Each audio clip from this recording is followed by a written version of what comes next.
Good morning. It is 11 a.m. on the dot. Today is February 24th, and you are listening to the live feed of the Indigified podcast, sponsored by Great Plains Action Society, right here on KWTN 100.9 FN, Allen, Nebraska, the Big Voice Radio, official radio station of the Winnebago Tribe of Nebraska. As always, all opinions shared are not a reflection of the Winnebago Tribe of Nebraska, the Big Voice radio station, or the Great Plains Action Society. Hi, Neepy. Hi, Neepy. Good morning. Good morning. So today we're going to be talking about Black History Month. It is the month of February. It's coming to an end. So, of course, we'll talk about it in our own Indigified way. And I think it's going to be a really great conversation. So yes. I'm excited about it. Very informative. So Absolutely. I feel good about it. But before we dive in, how is everybody doing? How has your week been? Good morning. My week's been very action-packed filled, with class and the snow and work. But just getting through everything. And how are you guys doing today? Well, I am. Let me start out by this. No, I've been having a really good week.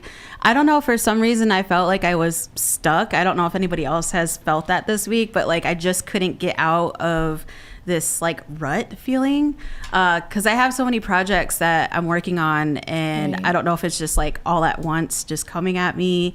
But I mean, overall, I'm really thankful, and I guess it's with all these projects that we're doing, and then just in general, I think that I haven't seen necessarily the big bang, if you will. Mm-hmm. But I know that we're steadily working towards that, and it's just it's always going to be a slow climb to get to those goals. Absolutely. Right. And so that's where I'm at.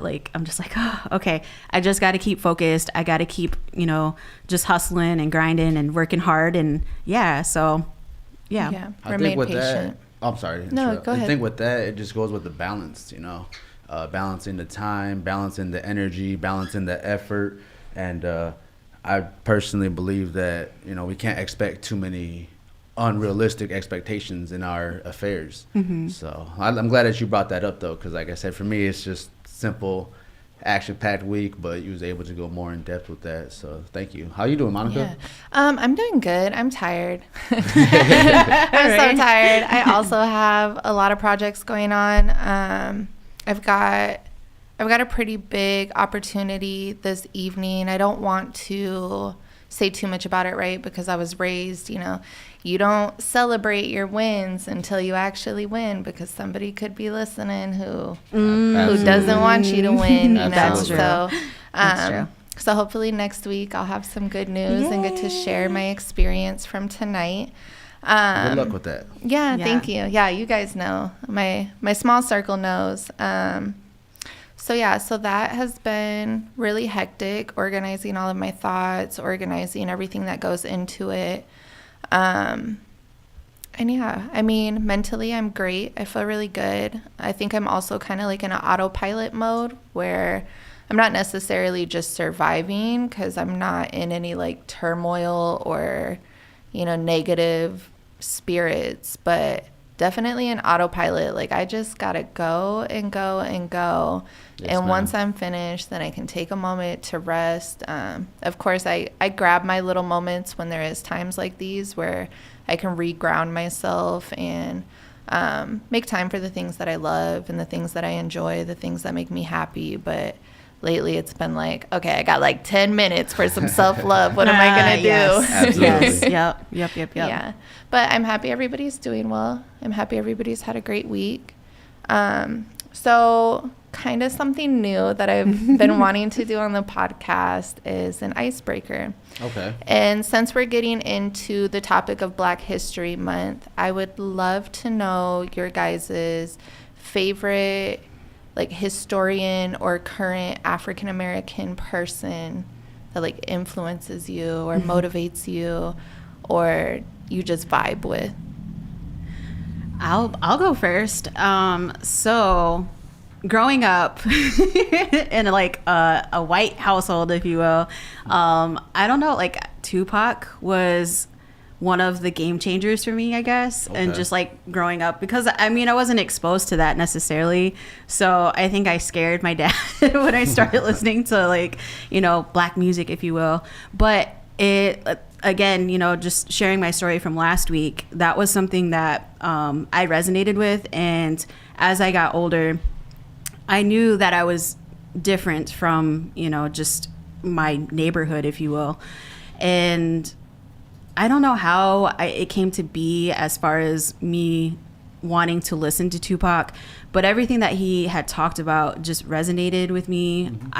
I honestly don't know where that came from, but again, just talking about, you know, the struggles of the black community. I think too, like as I got older, you know, those were my friends, you know, essentially I had black friends and, you know, I was most comfortable with them. And that's just, you know, I guess it came with that, as far as like the black music and having Tupac as, you know, someone to, you know, he's a real model, not necessarily a role model. I call him a real model. Okay. Because, because I mean, break like, that down. Right? Chop that up for us so we can digest that. You know, because I mean, not everything that he did was perfect, but also like he did shed light on a lot of the struggles within the black communities all over.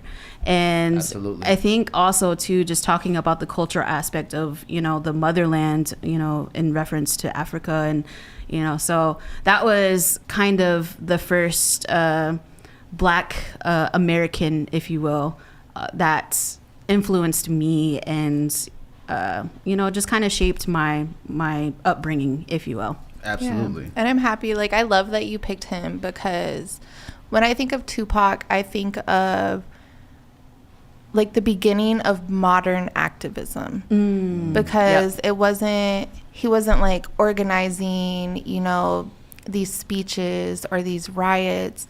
He was reaching like our younger generations, not necessarily like children per se, but like young adults. He was reaching them through music and providing like this knowledge of what was going on in the communities that he grew up in, but also he provided it in that Black Panther way. You know what I mean? Mm-hmm. Coming from parents who were Black Panthers, who were active members of the Black Panther Party, the way that he gave it to us was real. You're a real model. Mm-hmm. Yeah. So, yeah, that's really cool. Yeah, no, I definitely, I just always loved Tupac and his message. And again, yes, it wasn't necessarily the political engagement that he was going for. He was just speaking about his life and his life experiences, right, and just giving it to us uncut and real, you know? So I love that. I love when people can really sit down and look you in the eye and say, this is what my life has been like, and these are the social struggles. And yeah, so I love Tupac. Absolutely. Period. He was very relatable, from coming from poverty and turning that into something with his acting and his passion for just life, you know? For me, trying to get my phone open, I would have to say my one of my heroes growing up would have to be Muhammad Ali. You know, it's not so much because he was a champion, he was the greatest, you know, boxer by his own declaration. For me, it was more so of what he did outside of the ring, as far as denying the draft. Yes. You know, and I have a thing here. I was doing some research on it, you know, looking up on his Wikipedia from Google. And it says here that when he was notified of his status to be drafted, Ali declared that he would refuse to serve in the army and publicly considered himself a conscientious objector. Ali stated, "Wars against the teachings of the Quran. I'm not trying to dodge the draft. We are not supposed to take part in no wars unless declared by Allah or the Messenger. We don't take part in Christian wars or wars of any believers."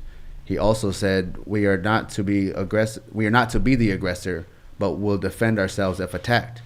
He stated, "Man, I ain't got no quarrel with the Vietnam."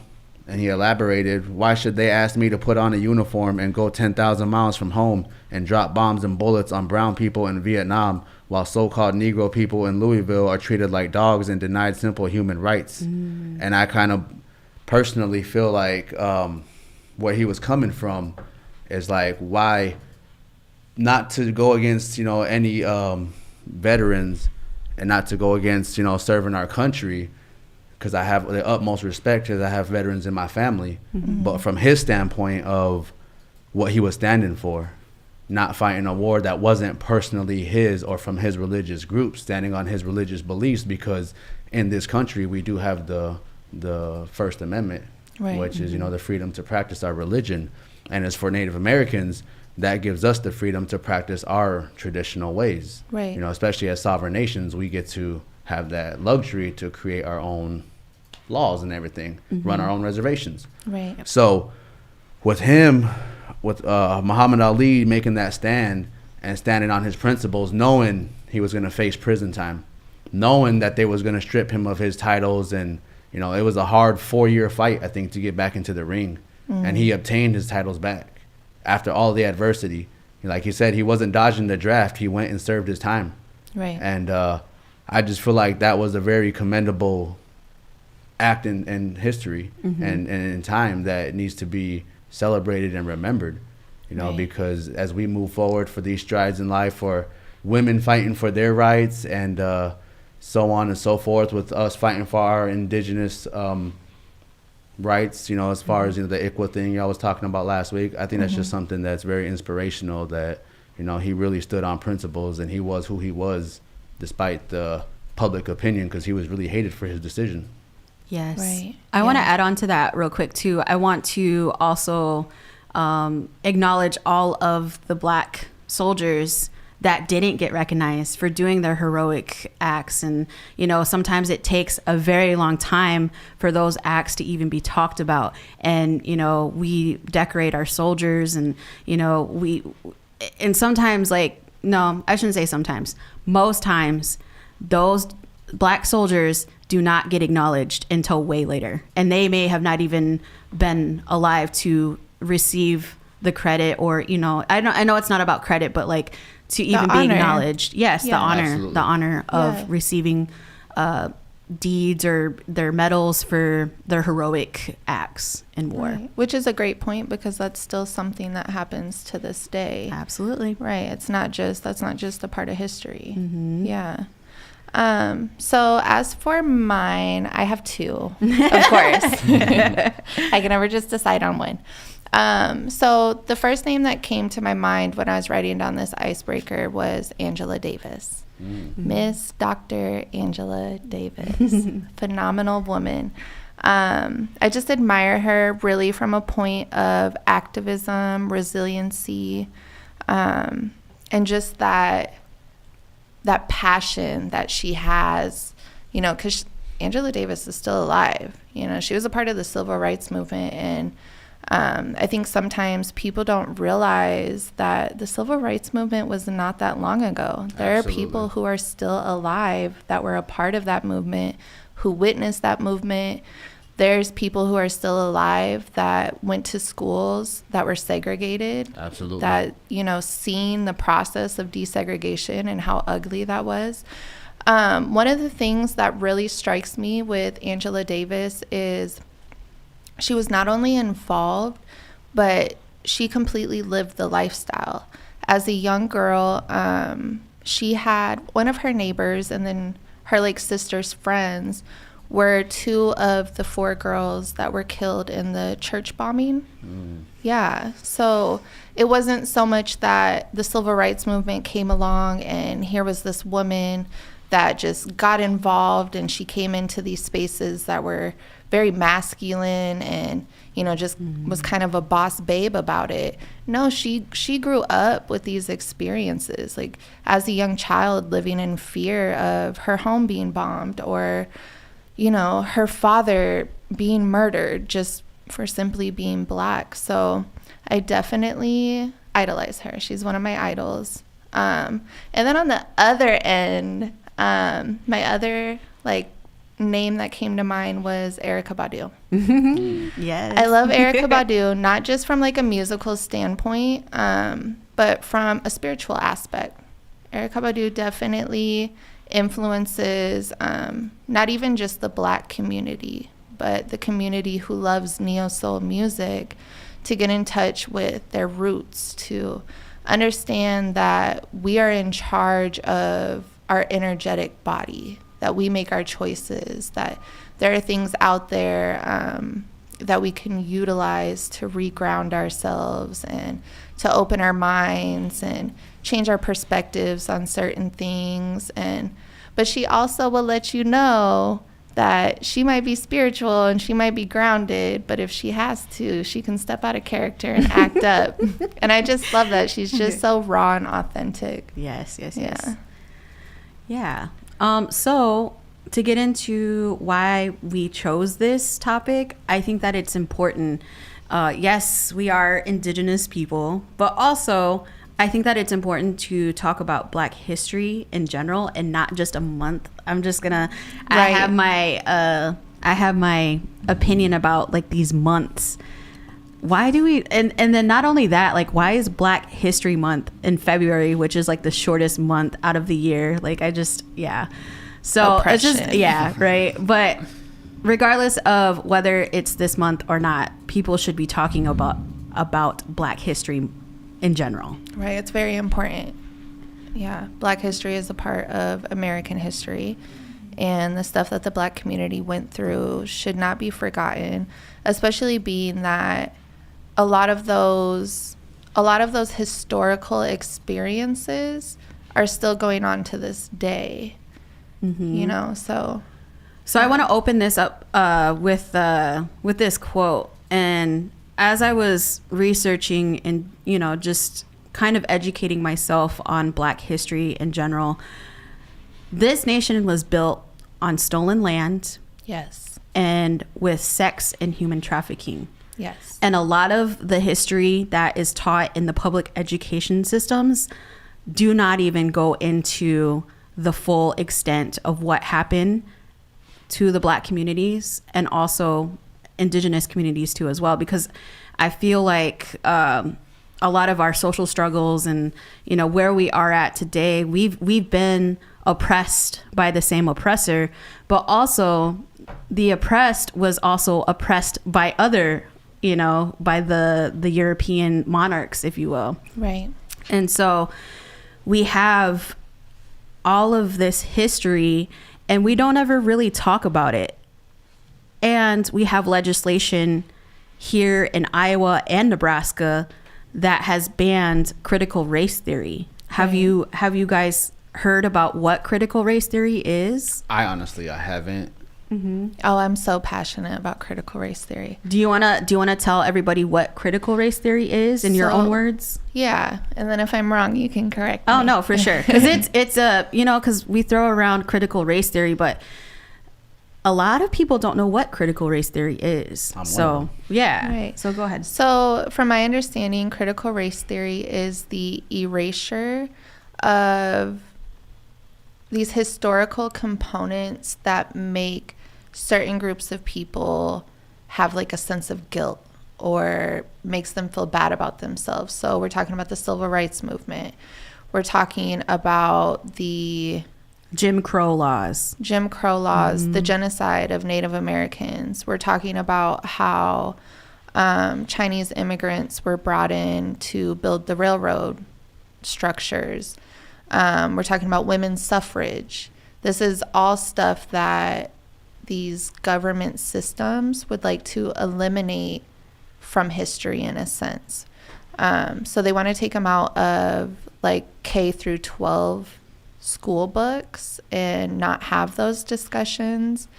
I don't know as far as like on a college level goes, as far as like, public colleges and private colleges, if those public like universities or places would be taking it out. I would hope not, because I honestly, like when I went to my 4-year university, that's where I learned everything. Mm-hmm. I didn't learn everything K through 12. And it was mind blowing because I did 1 semester of world history and then I did 2 semesters of American history, because after the first semester I was hooked.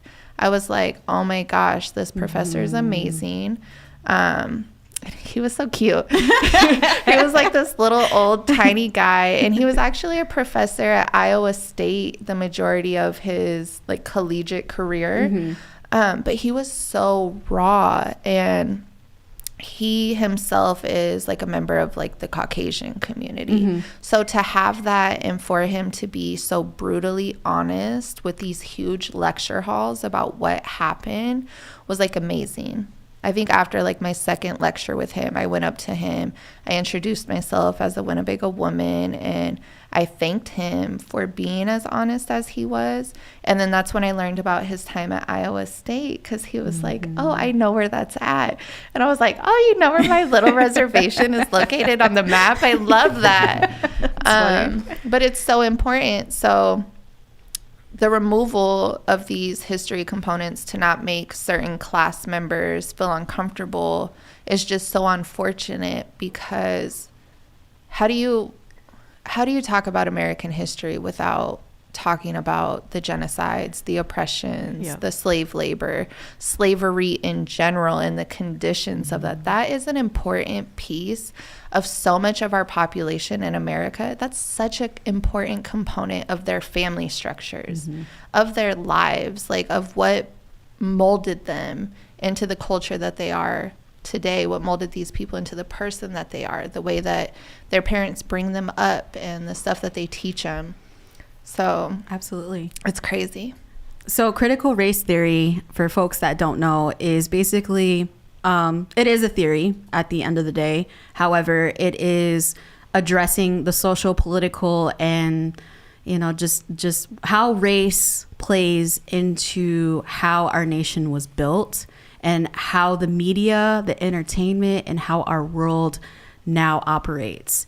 And so we have legislators from Nebraska, we have Iowa, we have South Dakota, all notoriously legislators that just always fight back on these issues. And it's really irritating, because this is part of American history. You cannot talk about, you can't leave out the indigenous and the black community, the history components, because that is essentially how this nation was built. Now, just going to the U.S. Capitol, I just went to the U.S. Capitol about 2 months ago, and as beautiful as the U.S. Capitol is, and it's great, we have all these paintings and sculptures and all of this, but nobody really talks about how they were built. They used the black community, the black slaves, and they use them to create these big, massive structures.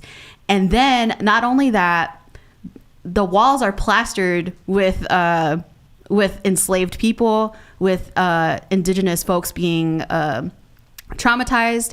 And it's just like, you guys glorify these buildings and this, this painting, if you will, but we don't talk about the black history component. We don't talk about the indigenous history component. We don't talk about the immigrant communities that also have been subjected to the same trauma and being oppressed. And we're supposed to sit here and say America's beautiful, America's the greatest, and we have a lot. Yeah, so we have a long way to go. We have a lot. Yes, yeah, we do have a long way to go. And so, in my research, I wanted to talk a little about the transatlantic slave trade. And I don't know if you guys know what that is. Are you familiar with it? From my understanding, it's when the Europeans had touched down on Africa and basically purchased the slaves that they brought over to the North American continent.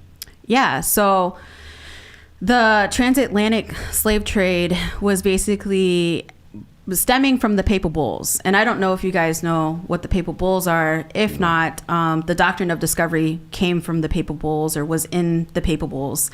And it was the force behind this erasure of indigenous lands and the genocide of not only just the indigenous people, but the black people too as well. So we have the European monarchs that came to Africa, and even in that self, so there's a whole nother conversation in that with lateral oppression in the black community.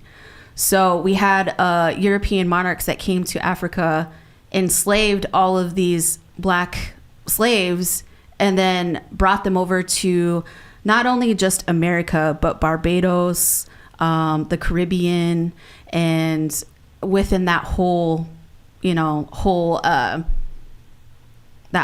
slave trade. We also had Native Americans too that were also bought and sold and shipped to the same areas. Right. So I think that we're going to dive a little bit deeper into the Afro-Indigenous component of Black history, if you will. So Right. yeah, I just wanted to make mention of that because, again, a lot of the history doesn't talk about these things, and they do that for a reason. It's not like they don't know that, that this has happened. But why do we not talk about these things here in the public education system? Especially Iowa. Iowa always prided itself in being one of the best public education systems in the nation. And now, that's a whole nother can of worms to talk about. But Right. yeah. Absolutely. I want to chime in a little bit. I feel like at the end of that conversation, it answered the question which you led with, which is why is it important to discuss Black history, especially for us indigenous people? Mm-hmm. For me personally, I feel like history that is forgotten is bound to repeat itself. And as you spoke on, Trish, with the foundation of this country and the foundation of America, it was built on the enslavement of one ethnicity. And it was also created by the attempted genocide of another. Mm-hmm. Those are just two facts, and that can't be rewritten nor forgotten because we still here. Right. So with that being said, I feel like this is very important to touch on and to discuss because it seems like you said going on with this theory of the critical race theory. I feel like we're being attacked, so to speak, and not even in a physical form, but spiritually. Yeah. Mm-hmm. All the time. When we speak on enslavement today, slavery was abolished in the 1800s. Today, some of us, speaking from personal experience, are slaves to our own, say addiction, our own debt, our own pursuit of happiness. You know what I mean? Like I want to provide this good way of life for myself, but it's going to cost this much. So I got to go and trade my time for this monetary value. And in the end, I'm really giving up my dreams just so I can afford this way of life. Mm-hmm. And I've noticed that take off since COVID because of the price of everything going up. And, we have to work more and we got to have 2 jobs. And this is my 3rd job. But, just saying like that is bound to repeat itself. I feel like we have to stand together, not just against any other ethnicity, but just against the aggression itself, because it's all about progress today, moving forward, learning from the past mistakes and trying to build a better future for, all ethnicities, all religious groups, all types of people. I believe that was Dr. Martin Luther King's dream, was not just to free the segregated blacks, but it was also to have everybody sit down at the same table and live up to this nation's creed of equality. Right. So it's very important for us to discuss because, growing up, I never cared. Growing up, I didn't really understand the impact of what was going on being, a young Native American or a young Hispanic. But I read a quote once, on Facebook that said, "They came for the blacks and I did nothing because it wasn't my fight. They came for the LGBTQ and I stayed quiet because it wasn't my fight. They came for the Mexicans and I stayed silent because it wasn't my fight. When they came for me, it was very silent because now that it is my fight, there is nobody left." And I kind of feel like, dang, I feel like with that, it says it all. If we ignore other people's struggles, when it comes to ours, where's our help going to come from? Right. Ooh. And so it's very, I can't explain why the months are broken down the way they are, but I'm gonna just appreciate the fact that we get to take a moment to sit back and appreciate history, and we get to build off of that to create our own history. Because as we, all 3, 4, and 5, and everybody that's included in the making of this, we have an Indigified podcast run by Native Americans. Right. You know what I mean? Built off of just the history that we've studied and the people we've been inspired by. Yes. So it's really important to pay homage and give that back. So I just wanted to chime in and throw that little bit of sauce onto your guys' meal that you've been, because sometimes I get caught up and I'm just listening and I'm like, man, they hitting the nail on the head, but I gotta throw my 2 cents in there, because so with that, I want to turn it back over to you ladies for this Afro-Indigenous. School me on that. I couldn't even say it. What's that? The Afro-Indigenous component, if you will. I don't know if component would be the term for that, but I think talking about Black history in the sense of like Native communities, or because we have Black and Indigenous relatives, Right. And so I think I've seen this too, is like I've seen racism within our own Native communities when it comes to Black communities. Oh, absolutely. Or, and I always wonder about that, because I'm like, we are not that different. We're not that different. Absolutely. We are spiritual people. We have been oppressed by the same oppressor, and we are still being oppressed by the same oppressor. So I don't understand why that is even talked about, or like why that is even allowed within our own Native communities, especially with our Afro-Indigenous relatives. Again, just stating what I educated myself on was that New England colonies routinely shipped Native American slaves to the Barbados area, to Bermuda, Jamaica. So it's not that, it's Afro-Indigenous relatives were created, or I don't know if you guys heard about slave breeding farms. Yeah, so that is definitely a part of the American history, and if you don't know about that, you should definitely research it, Dive into it. Yes. So I think that just not to get too far off on a tangent here, but I don't understand why there is racism within our own Native communities towards our Black and Indigenous relatives, or just the Black community in general. But again, it's this doctrine of discovery had dehumanized people of color since the beginning of colonization here in America. So I can understand it, but also I don't understand it at today, because it doesn't make any sense at all. We should be coming together and having these conversations and saying like, okay, the government still hates us and still is oppressing us. How are we going to change it? So yeah, that's just my little 2 cents. But Monica, if you want to dive into the Afro-Indigenous. I will dive into it. So the Afro-Indigenous community is really important to not only speak about, but speak up for. So I feel like the Afro-Indigenous, or Black Native, Black Indigenous, there's a lot of different terms for it, right?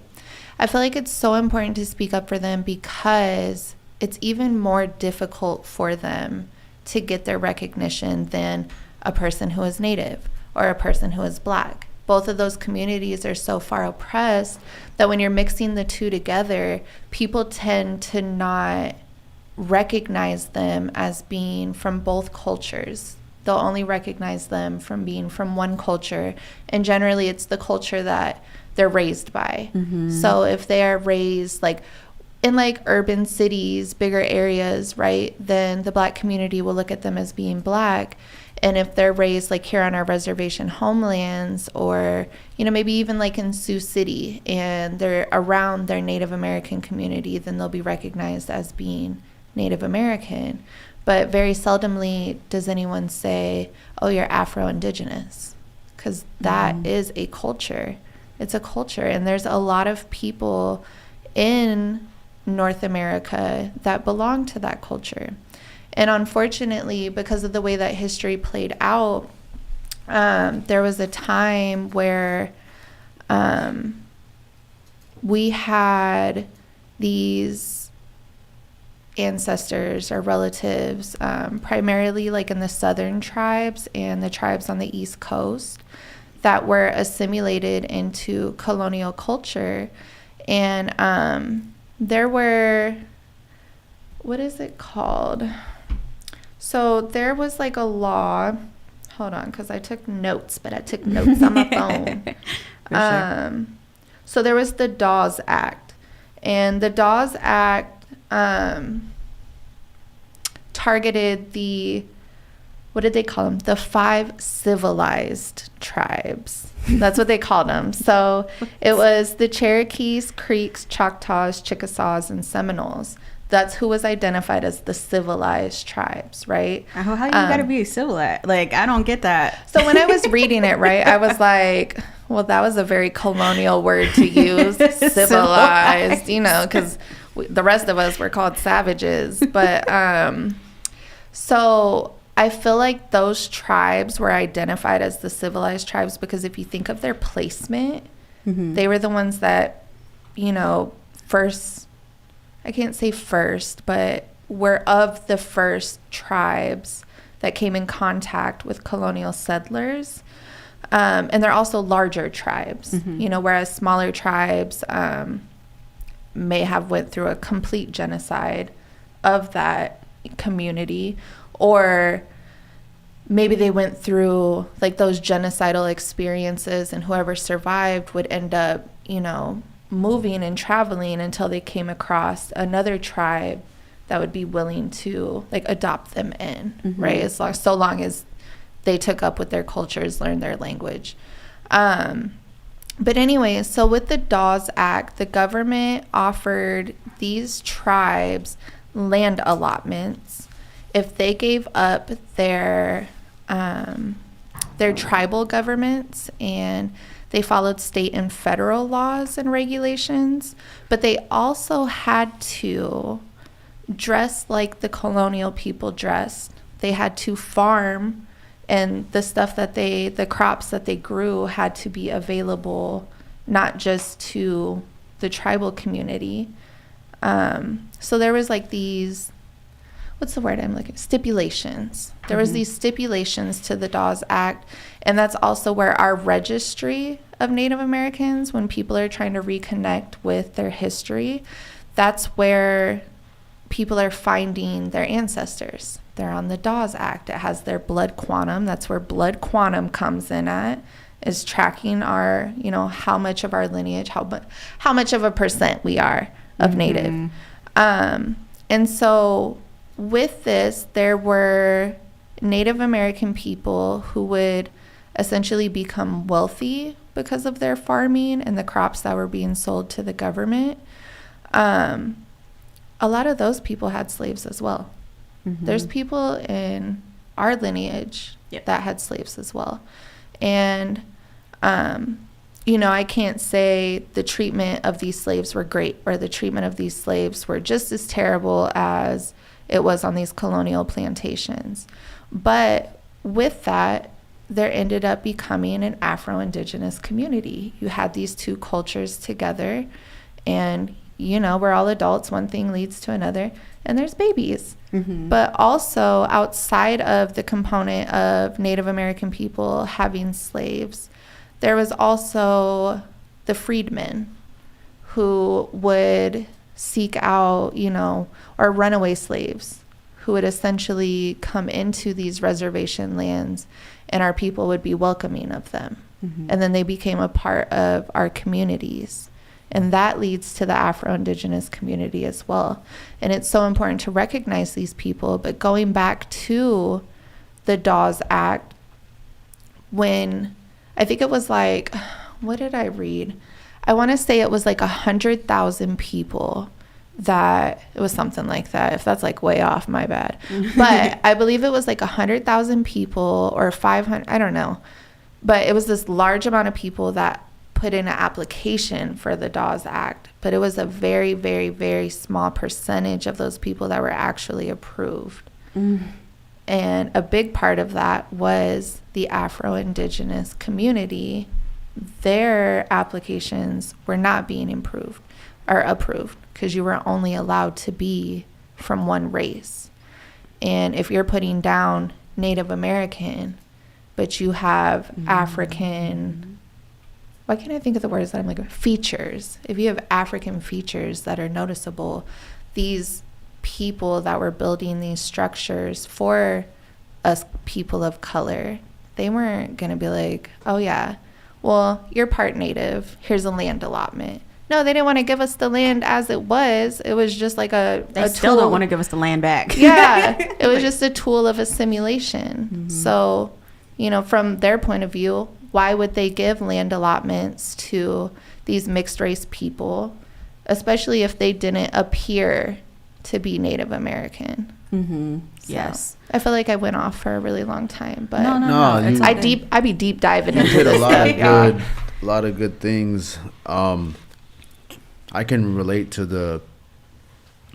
that last part you were saying of being, because I am of two mixed ethnicities. Right. My dad is from Mexico, and my mother is a enrolled member of the Omaha tribe.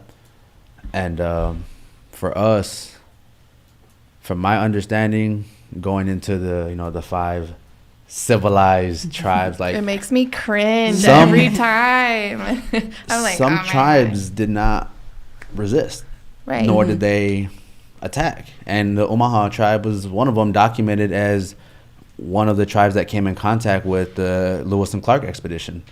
And we have a documented history of adopting other settlers into our tribe, as we have the first Native American doctor whose last name is, I think, initially La a Flèche. French. Yeah, it's a French last name. Dr. Get it, Susan So- English.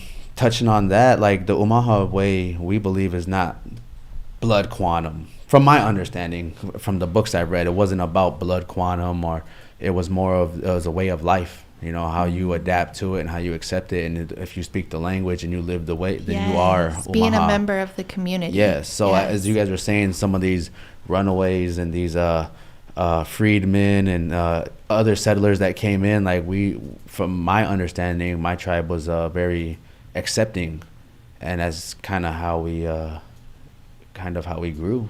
Because as you guys are speaking, I'm thinking of my family, and personally for me, I have on my Hastings side, we're full-blooded, and we have some family who are half black, and then now a quarter Omaha, and there it just the math goes down and down and down. But I don't necessarily look at them as any less Native than myself, because I'm split down the middle, 50-50, and so yeah, I think it's very important to acknowledge all people.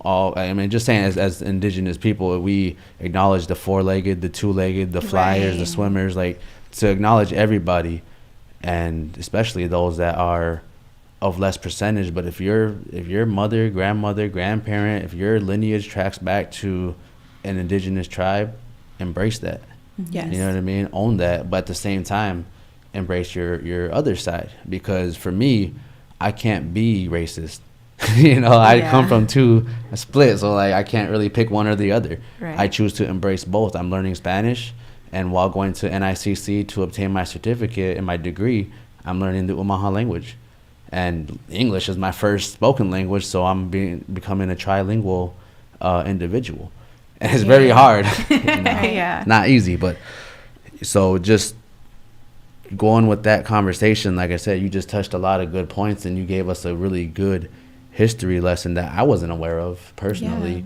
And like I said, these are some of the conversations that a lot of people don't want to talk about. Right. And as far as the question of why we segregate and why we act a certain way towards why we have like a non-full division. it's going on to answer that question. From my understanding and my personal belief is like it's a top behavior. You know what I mean? The settlers Right. came here and savage, pow pow. Yeah. And then they pointed Yep. over here and put the handcuffs on Slave. to enslave. Yeah. Yeah. And so also I doubt any kind of treatment of slavery was very fond or Yeah. nice. Just I'm saying, like, but there's those but stories that are out there that were like, yeah, well, they had slaves, but you know, Yeah. they weren't like, and I'm just like, well, they still had slaves. to right, my like- to my understanding, any forced the consent it means no, any Yeah. forced thing, like they were forced into this life of just They were trafficked. yeah. That's Yeah. exactly what And it is. so I don't They think were there's trafficked. is a nice way to put it of like any group that owned another race, obviously was wrong because it's no longer tolerated today by law. So And you cannot own a person. Yes. absolutely. You do not own them. Absolutely. So, yeah, just getting into all that stuff is really, really good food for thought. So I thank you, ladies, for bringing up the topics and your opinions to the table. Yeah, and there's definitely a lot more to dive into. So, not only just for yourself, but for any of our listeners, if this is something where you were like, oh, I didn't know that, take that and learn. Don't have those, oh, I didn't know that moments and then just go on with your life. No, get Yeah. to know it. Right. Get to know it because, going back to critical race theory, if they're not going to be teaching our children and our future generations about what actually happened, it's our responsibility to do that. And it's important for us to know about it, regardless of how uncomfortable it makes anyone feel. It is what happened. We need to talk about it. If we can still talk about the Holocaust, the genocide that happened in another country, then we should be able to talk about the genocides and the oppressions that happened in our own country in the past and current. Amen. No, I said Absolutely. that. No. I do want to talk about lateral oppression. So Brandon and I had this conversation about just somebody that he works with, no names or anything, but that there is lateral oppression within the Black community and also the Indigenous community. And again, I think it stems from, just this government or, just from colonization itself. Societal standards. Yeah. So, and I have talked to Semhar, who is the Sioux City's inclusive director, about, things that she experiences too as well. So like in the Indigenous community, we have lateral oppression, right?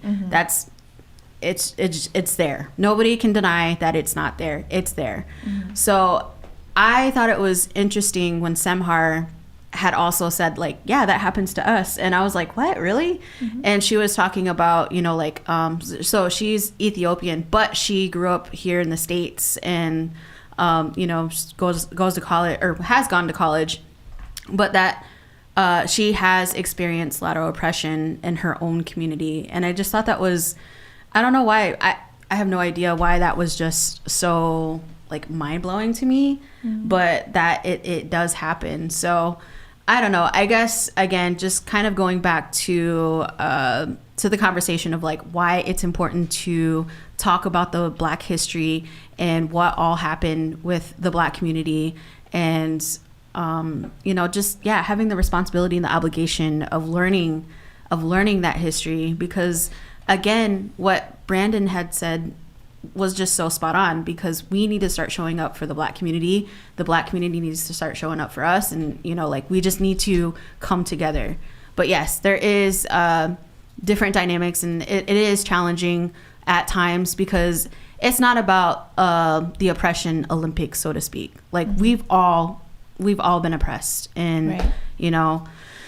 I don't know. I feel like sometimes our Native communities just doesn't care enough, or they just turn a blind eye to it, and it's infuriating because it's like, why do you not care about the Black community or the Asian community or just your own Hispanic, community? yeah. So I guess I'm just kind of venting in a way, Which is okay. It's a good So- vent because at the end of the day, though we come from these different classifications of race and we have these different cultures, at the end of the day, we're also put into one group.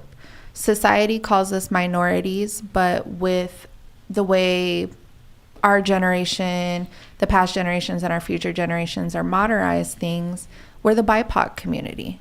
We're the Black, Indigenous, and people of color community. We make up this huge population of people who have been systemically oppressed. And it's important for us to have these tough conversations and to show up for one another. Mm-hmm. Yeah. Absolutely. So I don't know if you guys want to talk about maybe like the civil rights movement, women's suffrage. Is there anything that is just pressing that you guys want to talk about? Well, I'm not really too sure for women's suffrage, but I did mention earlier that I wanted to just give little historical facts, you know what I mean, as we are celebrating Black History Month, because I'm sitting here with some very powerful and strong-minded women. You know, this is somebody that I feel I lost it now. Here we go. This is somebody I feel had a very strong place in history, and I'm just lost her name. Give me a second to pull it up.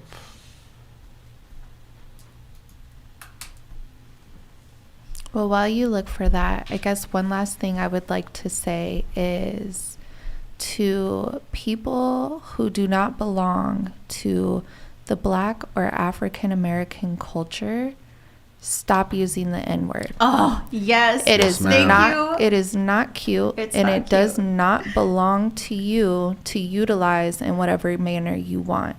Now, to the people who have taken that oppressive word and have began utilizing it in a way that gives them their power back, what you do with it, you do with it. But as for us who were never exposed to being called that term, stop using it.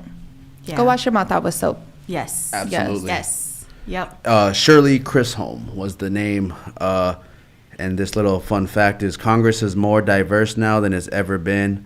However, when Chisholm was attempting to shatter the glass ceiling, the same couldn't be said.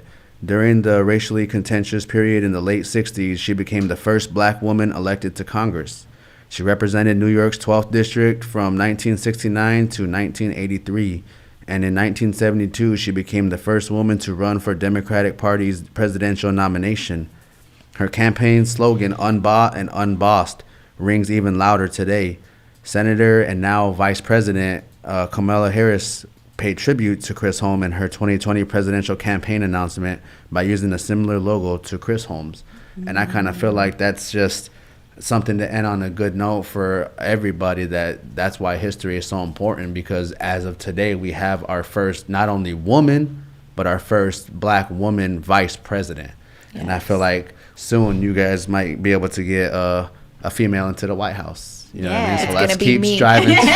Let's keep striving towards creating history, not only just for our ethnicity, but for human beings in general. Yes. So, is there any closing remarks you ladies want to share with us? I think what I want to close with is just learn the Black history and talk about it. We all have an obligation and responsibility to learn the history, and you know, the legislators can do what they want, but that knowledge is out there, and why not? You know, it's free and it's out there, so learn it. Yes. And then have conversations about it. Yes. Bring it up. Yes. So next week we'll be talking about chasing dreams, what that means to us. I guess share some of our stories of some dreams we've chased, because, you know, not every dream you chase is going to be successful. So tune in next week to hear us talk about that, and don't forget to be a good human. Yes. Just to big announcement, we have hit our 100 download mark, and it has only been the 3 episodes so far. Absolutely. So I just want to say thank you to everybody that has tuned in. Yes, if you haven't, you can look us up on Spotify. You can look us up on Apple Podcasts, Google Podcasts, TuneIn, iHeartRadio. We're also on YouTube. So please make sure to click the download button and the notification bell. Also, we do have a new TikTok. I just made a new TikTok, so you can find us at Indigified Podcast. And then if you have any suggestions for topics, maybe you want to comment on something, you can also contact us at indigifiedpodcast@gmail.com. And as always, I just want to mention Great Plains Action Society, a nonprofit-led or indigenous-led nonprofit organization who does a lot of work here in Iowa, Nebraska, and we are just so thrilled to be able to be a sponsor of this podcast. We are looking for more sponsors too as well. So if you are interested in being a sponsor where we can plug in your services or maybe have you come on and speak a bit about who you are and what you do, we would love that. We welcome that. So Right. With that, I'll turn it back over to Monica. Oh, I was just going to say that as we're recording this live and broadcasting on the radio station, that we're also on Winnebago the Big Voices Facebook page live. Mm-hmm. And so when we're conversating, if you as listeners would like to engage with us, you can go to that Facebook page and you can comment.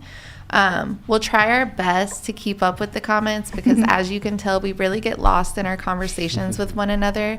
But I think that would just be a great way to engage with our listeners and our viewers. So absolutely. And I'd like to thank everybody for watching. Thanks for supporting, and thanks for just giving us the good energy that we need to keep this thing going, man. With that being said, stay blessed. Have a beautiful weekend.